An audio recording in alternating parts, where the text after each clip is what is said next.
Sido heard a voice offering to help him escape, which made him suspicious, wondering if someone was listening. He began searching for lime, but paused when he noticed a cracked floor crevice. Addressing the voice, he pointed out that he hadn't mentioned the desire to escape. The voice responded by reassuring Sido that it was there to assist him, emphasizing its intent to help the saint break free from a perilous situation. The voice went on to explain that the saintess in that place was a dangerous presence. The voice divulged a startling revelation to Sido, suggesting that the saintess and the entire sacrament were under the manipulation of a formidable being. Sido pondered whether the term entity referred to players like him, prompting him to question if there were others aware of players' existence. The voice reassured Sido, offering to substantiate its claims if he was willing to give it a chance to prove them. Sido, intrigued and curious, asked the voice why it was sharing this sensitive information. In response, the voice explained that in their world, trust was a rare commodity, and it deemed Sido as someone worthy of trust. Then the voice earnestly requested Sido's assistance. Sido, realizing that this voice possessed knowledge about players, decided to approach it, intrigued by the potential significance of this revelation. Eventually, the person advised Sido to reach them through the cafeteria. Taking the guidance, Sido used a special poison to corrode the floor beneath him, allowing him to descend from the cafeteria. As he laid eyes upon the person behind the voice for the first time, Sido couldn't help but wonder about the significance of the iron mask the person wore. He also questioned whether this enigmatic figure was a woman and observed the resemblance between them and the saintess and priests in their attire. Curious and somewhat skeptical, Sido inquired about the person's connection to the sacrament and the reason behind her offer of assistance. The person reassured him not to worry and claimed not to be affiliated with the sacrament. However, Sido couldn't help but express doubt, finding it challenging to believe in light of the person's appearance and attire. Intrigued by the secrets of the sacrament, Sido couldn't resist asking the masked person to divulge more information. The person, still obscured by their enigmatic mask, invited Sido to follow them. Leading him through a secret underground location concealed even from most members of the sacrament, the person explained that this was the sacrament's well-guarded secret. Skeptical of the person's knowledge given their claim of not being part of the sacrament, Sido wondered how she was aware of this hidden place. Undeterred, the masked figure guided Sido to the heart of the sacrament's enigma. Upon their arrival at a mysterious artifact, the masked person warned Sido not to touch it, cautioning that it could sense one's intentions. She revealed that this artifact, a pillar, housed the will that controlled the saintess. Sido, in his eagerness to solve the problem, suggested breaking the pillar. The masked person informed him that it was constructed from a combination of bronze and adamantium, a legendary metal known for its ability to block magic. Sido expressed surprise as he had believed that all adamantium had disappeared with the dwarves. The masked person clarified that this pillar, known as Tartaros, was linked to the underworld where titans were imprisoned, a place filled with formidable boss-level monsters. In response to Sido's inquiry, she explained that in order to obtain the halo for the new saintess, one had to eliminate the monsters within and accumulate a daunting total of 100,000 points. In the following scene, Sido faced off against a one-eyed monster lying on line to handle the other side of the confrontation. Sido had never encountered such a formidable foe before, and he knew it was time to defeat this monstrous adversary. His first attempt to strike the monster with his spear, however, ended in failure as the creature efficiently caught the weapon. In retaliation, the monster delivered a devastating punch that sent Sido hurtling through the air, taking him completely by surprise. The overwhelming power of the monster left Sido shocked and made him realize that his initial spear strike had missed the mark. The relentless monster continued to advance towards Sido, blood pouring uncontrollably from its mouth. Sido understood that conventional attacks were futile against this formidable opponent. As the monster prepared to strike Sido, he unleashed his poison ability, a skill that transformed his fist into a deadly spear. With a fierce strike, Sido pierced the monster, severing its right arm. Seizing the moment, Sido recognized the opportunity at hand. He believed that one more well-placed strike could have secured his victory, and just like that, the monster's head was decapitated. With this decisive blow, the formidable boss, the Cyclops, met its demise, and Sido's triumphant battle yielded a substantial reward of 1,988 points.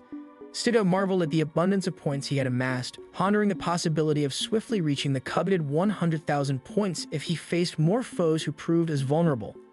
Approaching Sido, the masked individual expressed concern for his well-being, given the injuries and bleeding he had sustained during the intense battle. Sido, although initially claiming to be fine, but the masked person couldn't conceal the extent of his injuries.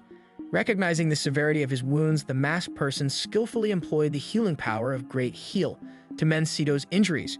Grateful for her assistance, Sido extended his thanks, As they stood amidst the aftermath of the battle, Sido contemplated their next steps. The masked person, noting Sido's persistent curiosity, inquired whether her revelations thus far were insufficient to satisfy his curiosity. In response, Sido conveyed his unwavering desire to the masked person to uncover every hidden secret and mystery surrounding the sacrament. The masked person then asked Sido to follow her once again. Meanwhile, a sudden announcement stirred panic among the officers, who scurried to assemble on the orders of the Holy Maiden. Anxiety filled the air as they wondered about the reason behind this gathering.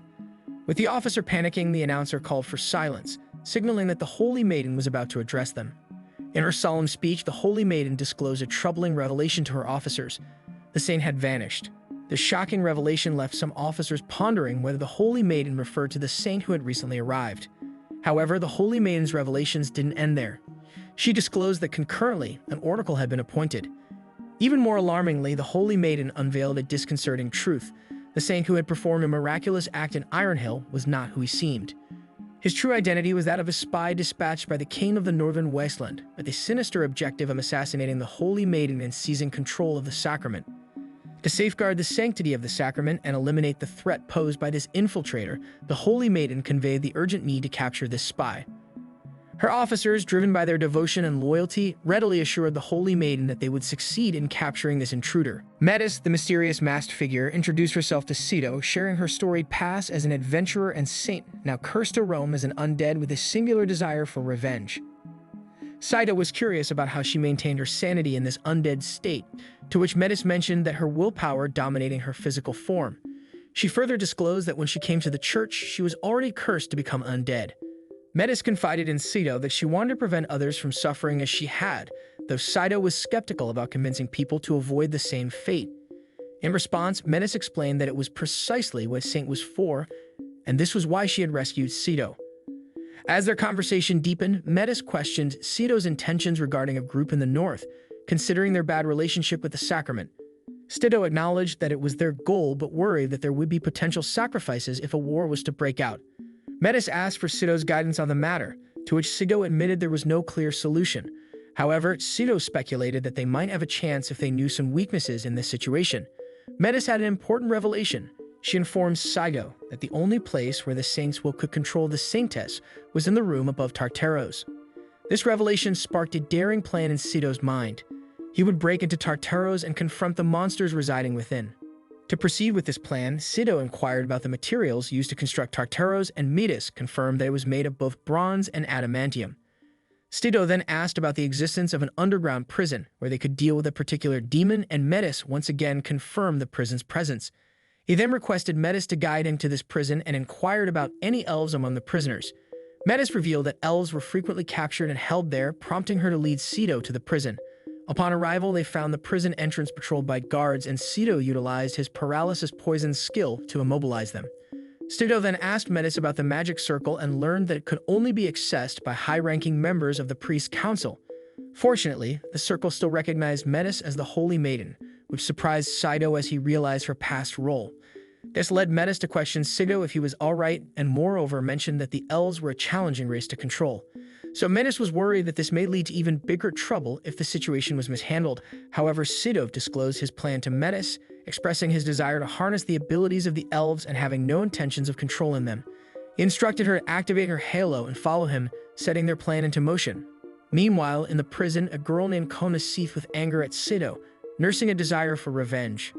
Simultaneously, she found herself incarcerated. When Sido finally arrived, he was pleasantly surprised to witness Kona engaged in a fierce battle with her fellow prisoner. Sido revealed his identity to Kona, and she'd quickly recognize him from their past interactions. Puzzled by Kona's presence in the prison, Sido wondered why she hadn't already escaped. He knew that elves possessed the ability to easily break free from any prison. Sido apologized to Kona, the elven lady, and explained that he needed all the elves for his mission. However, the elves appeared reluctant to assist him until Sido dropped a bombshell. His mission involved adamantium, leaving all the elves astonished. One of the elf members felt astonished after hearing that adamantium really existed and moreover believed that Sido might be lying. However, Sido reassured the elves that he was telling the truth about his intentions to assist the real saint and saintess. Metis, although initially confused, trusted Sido's judgment. Sido then addressed the group with a strong voice, revealing the fake saint's plan to use a substantial amount of adamantium as war funds and tempting the elves with the promise that they would gain access to this valuable resource if they followed Kona's lead. Sido then turned his attention to Kona, offering her a significant share of the adamantium as an incentive to help him. Kona agreed to assist Sido and requested her immediate release. Sido then proceeded to employ his unique poison ability to free Kona from her prison cell. Once released, Kona promised to reward the elf members who aided the saint and herself, and all the elven members quickly agreed to support her. Shortly after, as a sacrament group is patrolling, the place got interrupted as the ground suddenly began to shake. The sacrament members were left bewildered by this unexpected development. One member informed the group that the elves had managed to escape, which surprised the sacrament members. The leader of the sacrament group urged his officers to stay alert and report the situation. Suddenly, one member panicked and shouted for the others to escape as the elves were approaching. Panic and worry spread among the sacrament members since the location was connected to the underground chamber of the saintess. The leader of the sacrament group realized that the saintess was now in danger. Amid the chaos, a fellow elf approached Kona and inquired if the substance they were fighting for was indeed adamantium. Kona, somewhat annoyed, instructed the elf to leave. They doubted her words. Shortly after, the elves reached the sacrament group, causing further panic in the area. The sacrament members prepared to defend themselves against the approaching elves, taking into consideration the significant number of elves. Sido advised Kona not to kill if possible, and Kona relayed this order to her men, instructing them to immobilize the enemy rather than kill them. The sacrament group readied themselves for the impending confrontation and activated their divine shield. However, their confidence was shattered when one of the elves activated a skill that effortlessly broke the divine shield. This unexpected turn of events surprised the sacrament group, making them realize that their opponents were far stronger than they initially thought. At the same time, Sido was equally surprised by the elves' combat abilities, finding them to be more formidable than expected. He urged Kona to continue advancing, and she passed this order along to her men while emphasizing the presence of the adamantium. Sido also noticed that all the sacrament were now on the same side. Shortly after, upon reaching the pillar, Kona inquired to Sido if the pillar is all that adamantium that he had been talking about, which Sido confirmed. Sido then revealed to the elves that in order to take the adamantium, they would have to dismantle the pillar, and furthermore asked them if they could do it. Meanwhile, one of the sacrament members went to inform their marshal about the elves escaping and moreover informed that the one leading them was the fake saint. The informant also mentioned about another saintess presence in the midst of elves. Pierre, the marshal, then decided to pursue the elves, wanting to find out Sido's true potential. In the midst of the hectic adamantium extraction operation, an elf expressed his doubts to Kona, sensing that something might be off. In response, Kona offered assurances and implored him to have faith in her leadership. Meanwhile, as the elves were working, Sido couldn't help but notice their remarkable skill in working with metals, which appeared to surpass even the renowned dwarves in their craftsmanship. This observation intrigued him. Amidst these discussions, Metis approached Sido with a grave revelation. The destruction of the towering pillar might unleash incarcerated monsters. Sido, seemingly undisturbed by this potential threat, calmly stated that it was an acceptable risk. Sido then reasoned that reinforcements were on their way and would soon arrive to strengthen their forces in the future struggle against the monsters. Simultaneously, a member of the sacrament sought out Pierre and revealed a significant breakthrough. They had located the escaped elves and the imposter posing as a saint. Although the towering pillar drew the sacrament's attention, but what truly bewildered them was the sight of Metis standing alongside the fake saint, both radiating halos. Even more astonishing was the realization that Sido, too, had a halo beside him. This unbelievable revelation left the sacrament member deeply confused. Remaining determined in the face of these revelations, Sido turned to Metis, recognizing that the time had come for her to step into her role as a true saint, acknowledging the urgent need for such a figure. With determination, Sido called upon Pierre, Yonha, and the members of the sacrament, affirming the validity of their concerns. Sido then revealed that Metis was the real saintess whom they all had been following for justice and wisdom, leaving the sacrament members surprised. Moreover, Sido revealed that he was there to aid the real saintess. One of the sacrament members then asked Sido for proof for his claims and to prove that Metis was the real saintess. In an attempt to explain, Sido then mentioned that the fake saintess is a demon who drove away the true saint, and as evidence, Sido asked them to look at the pillar where the elves were and moreover showed them the evidence that the current saint was a fake. Shortly after, Yona requested Sido to explain to them as to what that pillar actually was. Suddenly, Sido recalled that Priestess Yuna's player was clearly a man who cared about people, so Sido decided to pull him into this to create a discord. Sido then explained to Yona that the pillar is called Tartaros, which is a magical structure that spawns dangerous monsters and moreover revealed that they plan to use it to instigate war with the northern natives. One of the sacrament members wondered if they were trying to create a pretext of war, and Yunha also inquired to Sido if it is true that the saint tried to start a war using that rather than the king of the wasteland, upon which Sido confirmed. Yunha then approached Metis and pledged her allegiance to Metis, and shortly after Yunha mentioned that she knew that something was off as the saint could not possibly be the villain. One of the sacrament members inquired to Yunha if she really thought through this, upon which Yunha stated that she believed in Sido as he had proven himself to be trustworthy before. With a moment's pause, everyone stared at each other, waiting to see as to what would happen next. However, it had been too late, and the plan had worked as the king had opened Tartaros. Sido immediately asked Kona to retreat with the elves whilst mentioning that Tartaros was opening. In the unfolding chaos, a faction of sacrament members made a hasty retreat, prompting Pierre to swiftly dispatch the third squad to pursue these traitors. He then rallied the remaining members whilst urging them to prepare for the imminent crisis. Amidst this intense situation, confusion gripped the elves, who were baffled by the sudden turn of events. Their bewilderment escalated as a mysterious substance began oozing out from Tartaros, leaving them in a state of shock. This peculiar material bore a striking resemblance to the source of mana and could only be described as liquefied mana water, a phenomenon that left Kona pondering how it could exist, especially considering the supposed extinction of the Cyclops. Their struggle intensified when Sido spotted a pair of one-eyed monsters emerging from Tartaros. Turning to Kona for guidance, he acknowledged the necessity of confronting these monsters head-on if they were to secure the sought-after adamantium. However, Kona appeared to be confident that dealing with these monsters was actually easy for her, so she used her paralysis poison skill onto the one-eyed monsters, leaving the other elves to be astonished to see that Kona wasn't bluffing when she said that she was a poison witch. Sido also realized that Kona is more helpful than he thought. Sido then jumped into the action as well and used his poison skill to attack the monsters. Meanwhile, as Kona had ordered her men earlier to attack the monster, they all hesitated to follow them, leading Kona to inquire as to why they weren't obeying their queen's orders.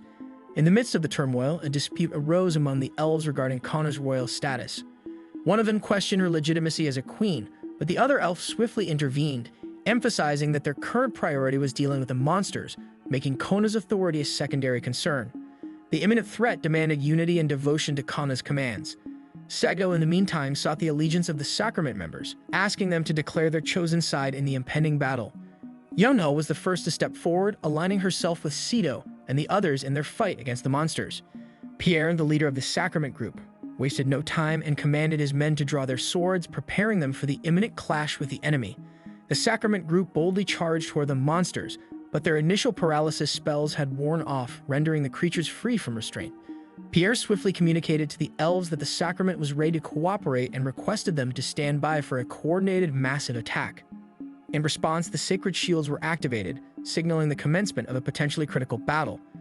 With the fearsome battle coming to an end, Cyclops got defeated, and one of them gave 2,309 points, whereas the other Cyclops gave 2,113 points. One of the sacrament members was slightly disappointed to see that the Cyclops only gave around 2,000 points. Moreover, the field dungeon got opened and a main objective appeared, which was to destroy Tartaros. Meanwhile, Sido inquired to Kona as to how the elves were holding up, upon which Kona replies that all is well. However, there were still two main monsters. Meanwhile, Pierre didn't appear to fully trust Sido yet. However, Sido decided to explain everything to Pierre once all this was over. Shortly after, Metis brought the number one monster still being alive to attention of Sido and mentioned that they can't go on like this. Sido is worried as to why the odds hadn't changed even after killing numerous monsters and wondered if his predictions were wrong. Amidst a fierce battle with a menacing monster, Sido engaged in a conversation with a fellow female player, Rogue. He inquired about where she had been, and Rogue cryptically explained that she was laying low due to someone's unexpected presence, someone who wasn't supposed to find her. Sido, having already amassed 100,000 points, sought her help in returning to Earth. Rogue confirms Sido's inquiry, however, questioned Sido's intentions, wondering if he planned to escape after everything they'd been through. Sido assured her that he had no such intentions. As they conversed, an elderly character joined them, curious about Rogue's identity. She then introduced herself, but the elder was puzzled since he had never encountered a Saint player in Iron Hill before. As their conversation, the elder revealed that he owed a great deal to Sido, the hero associated with Rogue. In the midst of these interactions, an unexpected twist unfolded as the battle raged on. Kona, in an unexpected event, found her focus wavering, and with a close call, she managed to narrowly evade a potentially devastating attack, narrowly saving herself from harm. Although Sido advised Koman to rest and replenish her energy, however, she declined, stating that she merely let her guard down for a few seconds. Sido realized that the situation was bad, not just Kona, but the stamina was running low for others as well. Meanwhile, the elder and the lady player were discussing about the constantly appearing monsters, and the lady player mentioned that there must be a core that creates these monsters. However, soon Sido discovered due to the player's conversation that the core was an artifact, so he addressed Metis and asked her if there was a passage somewhere that connected to the Sanctus headquarters. Meanwhile, the lady player mentioned to the elder that they should defeat the Sanctus to sever the continuity. Sido then made his way to the passage along with Metis and thereupon asked Metis to deactivate the halo.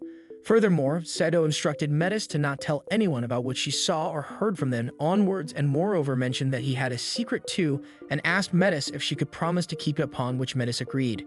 Sido then engaged in a conversation with the female player, Rogue, and upon seeing Sido conversing, Metis inquired to him as to who he was talking to. In response, Sido stated he was talking to his guardian angel. However, Metis mentioned that they would discuss about it more after this was over. Sido then shifted his attention to the challenge of facing the fake saint, a formidable opponent who happened to be a deity. Although Rogue acknowledged the formidable nature of this adversary, Sido remained resolute and prepared for the impending battle. However, the situation took an unexpected turn. Due to the deity's restrictions, the area they were in transformed into a dungeon. Sido realized that this transformation would allow the game master to intervene, creating a new dynamic to the situation. Rogue, acting swiftly, summoned the game master, who was utterly confused by the dungeon's sudden appearance under Sido's influence. Sido seized the moment and recalled a previous conversation with the game master where he expressed his desire to undertake a field dungeon challenge independently. He further inquired if, with the game master's authority, sub-goals could be established within field dungeons. Intrigued, the game master asked for clarification on how he could be of assistance. Sido's response was clear. He wanted the other heroes to confront and vanquish the dungeon's formidable monsters, setting the stage for an epic showdown. Sido clarified that his ultimate goal was to defeat the corrupted fake saint and restore the real saint. This prompted the game master to inquire whether Sido intended to manipulate the actions of the other heroes as part of a sub-quest, which Sido promptly affirmed. The game master, however, expressed his doubts, all the while emphasizing the impossibility of challenging a deity. Unfazed, Sido recalled his previous encounter with a deity. He mentioned about the warrior's death and dropped a bombshell. He was the one responsible for killing the deity. This revelation left the game master utterly astonished. With determination in his eyes, Sido decided to take on the task of confronting the fake saint himself. He entrusted Rogue and the game master with the responsibility of holding off the formidable monsters while he proceeded to confront the corrupted deity. Sido believed that if he killed the saint and unlocked her descent, it would only create misbalance, and that would it when suddenly Sido also proposed that they could also kill the god while they were descended with a probability penalty. Although the game master remained reluctant, but soon after realizing that they were in this together, he began to set the plan in motion and initiated a sub-quest of stopping the false saint's demons from attacking underground. Upon completion, 100 points would also be rewarded to all heroes involved in the raid. So Sido asked the moderator if 100 points would be enough to move all the heroes. However, since there were thousands of soldiers underground, 100 points each would be totally equivalent to around 100,000 points. Shortly after, the Sacrament soldiers discovered this sub-quest. Meanwhile, the rival players started calling for the game master as a field dungeon had just opened. Moreover, the rival players were surprised too, as the Sacramental Order were off-limits to GMs. Meanwhile, Yona, Komana, and Co. were finding it difficult to face the monsters, and the mana source was about to run out as well. In an unexpected event, Yona got surrounded by enemies. However, Pierre swiftly arrived to her aid and promptly saving her from the impending danger. Shortly after, every soldier started looking at their status window, and not just one or two, but numerous sub-quests had been assigned to each of the soldiers. Yona immediately exclaimed to Pierre whilst mentioning to him that what the saint was true when he mentioned about the fake saint. After a while, Yona read out loud a sub-quest written with such characters that could only be seen by the heroes. The sub-quest was to defeat the corrupted saint and bring back the true saint. Unexpectedly, a huge strength of Sacrament members arrived at the scene for their aid, leading Pierre to inquire as to how they knew about this place. One of the members explained that they all rushed after they saw the sub-quests, and moreover mentioned that everyone was gathered there after realizing that they were deceived. Yuna then asked Pierre as to what they should do, leading Pierre to state that as members of the Sacrament Order, they all have a responsibility. He then asked Yuna about the saint's current whereabouts, upon which Yuna mentioned that the saint and the fake saint went into the latter's room. After getting deceived once, the sacrament was determined to not fall into anyone else's trap, and with a stern voice, Pierre ordered the sacrament members to defeat the monsters with elves. Meanwhile, Rogue was still spectating while Sido is determined to make his way back to Earth, having already collected 100,000 points. Guided by Metis, Sido ventured closer to the room where the fake Saintess was waiting. Curiosity got the best of him, and he couldn't help but ask Metis about the potential drawbacks of using divine skills in her undead state. To his surprise, Metis revealed that employing her divine abilities in her undead form caused excruciating pain, as her lifeless flesh briefly reanimated during these actions. Sido was taken aback by the revelation and showed gratitude for Metis' sacrifices in healing him, despite the agony it caused her. However, Metis revealed that she is used to the pain. Following this, Sido made his way into the chamber where the fake saint awaited. Upon his arrival, the imposter addressed him with a question. She wanted to know if Sido believed he could hide their conversations by speaking in different voices. Additionally, she probed whether Sido could hear the voice of the gods, a reference to her own deceptive divinity. Sido admitted to concealing their exchanges, but with a touch of humor, he couldn't resist mentioning the fake saint's peculiar penchant for female bodies, hinting at the imposter's unscrupulous nature. In response, the fake saint asked Sido if he was inviting trouble just because he could confront a god after hearing their voices. In order to get back, Sido charged his poison skill towards the fake saint. However, it got efficiently blocked off and the injection of the special poison failed. Moreover, the elder player found Sido's efforts to be useless, and at the same time, Sido also realizes that the poison was not working. In retaliation, the fake saint charged back at Sido and attacked him with her weapon. However, Sido managed to defend it successfully whilst asking the fake saint if that she got. The fake saint was, however, getting annoyed by Sido constantly talking and immediately launched another attack at Sido, which once again got efficiently defended by Sido. However, Sido immediately noticed a pattern and found the fake saint's movements to be strange, as she was constantly avoiding the black spots on the floor whilst charging towards Sido. The fake saint once again attacked Sido, which gets narrowly escaped by Sido. He then inquired to Metis if she was alright and moreover asked her if she noticed these black spots before entering. However, Metis in a reply told Sido that the black spots weren't there when she was there, and Sido realizes that this needed to be investigated. While Sido and the fake saint engaged in their battle, the situation outside the dungeon worsened. The players were struggling to contend with the relentless onslaught of the monsters. Sido's sharp mind began to connect the dots, suspecting that the increasing black spots in the dungeon were somehow linked to the events occurring outside. His intuition led him to the conclusion that excessive narrative manipulation had been used to flood the dungeon with monsters. However, the fake saint's words interrupted Sido's thoughts. She taunted him, claiming there was nothing he could do to stop her. Sido, determined to prove her wrong, challenged her to face him head-on.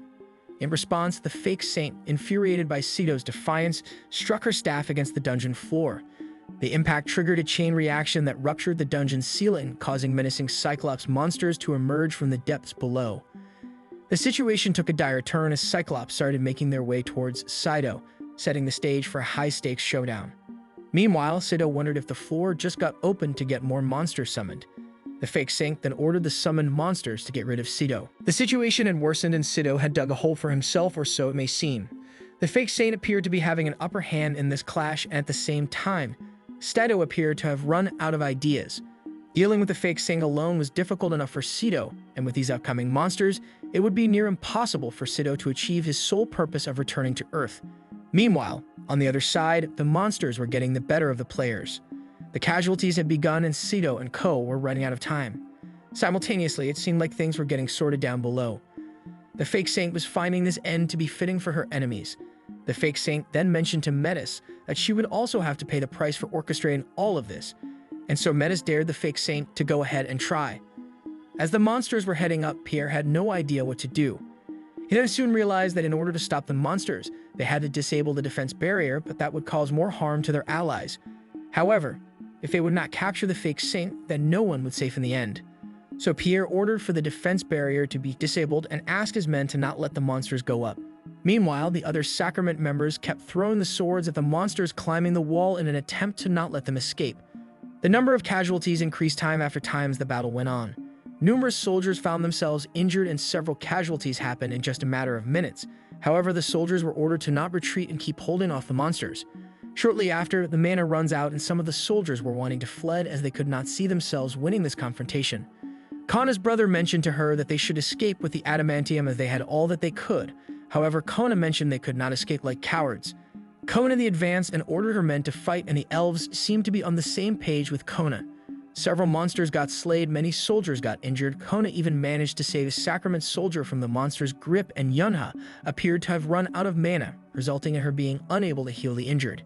The priest earnestly asked the game master for permission to descend into the dungeon, fully aware of the potential dangers it held. Although the game master cautioned him about the risks, the priest was resolute and prepared to face any difficulty to assist. With determination, he possessed the body of priestess Yunha to summon himself in the dungeon. Upon his arrival, the priest reassured the sacrament soldiers not to be alarmed, explaining that he had temporarily borrowed Yunha's body for a moment. With his magic staff in hand, he employed its power to mend the injuries sustained by the soldiers and swiftly sweeps away the menacing monsters with a single stroke. The witnesses were left in awe, astounded by the incredible feat they had just witnessed, wondering whether such an accomplishment could even be possible. As the priest inquired about the mission's progress to the game master, he was informed that the probability level had decreased to 93%. Time was of the essence, and the situation grew increasingly dire. The priest addressed the sacrament soldiers, signaling that he had an important message to convey.